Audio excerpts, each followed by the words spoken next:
گھر والوں میں سے کسی کا رخصت ہو جانا باعث تکلیف تو ہوتا ہے، اس میں کوئی شبہ نہیں ہے، لیکن اگر ہم اللہ کی راہ میں شہید ہونے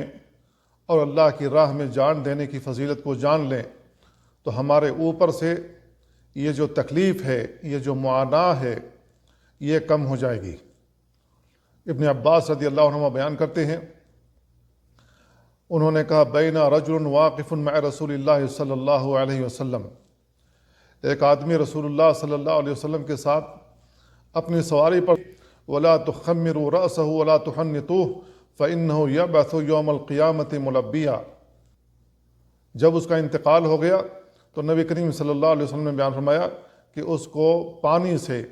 اور بیری کے پانی سے غسل دو اور اس کو اسی کپڑے میں کفن دو، اس کے سر کو نہ ڈھانکو، اس کو خوشبو نہ لگاؤ، یہ قیامت کے دن تلبیہ پکارتے ہوئے آئے گا۔ کتنی بڑی خوش نصیبی کی بات ہے کہ راستے میں انتقال ہو گیا حج کرتے ہوئے، اللہ کے نبی صلی اللہ علیہ وسلم نے بیان فرمایا قیامت کے دن جب یہ اٹھایا جائے گا تو یہ تلبیہ پکارتے ہوئے اٹھے گا۔ تلبیہ کیا ہے؟ لبیک اللہم لبیک لبیک لا شریک لک لبیک ان الحمد والنعمت لک والملک لا شریک لک۔ کتنے عظیم کلمات ہیں تلبیہ کے، جس میں اللہ رب العالمین کی توحید بیان کی گئی ہے۔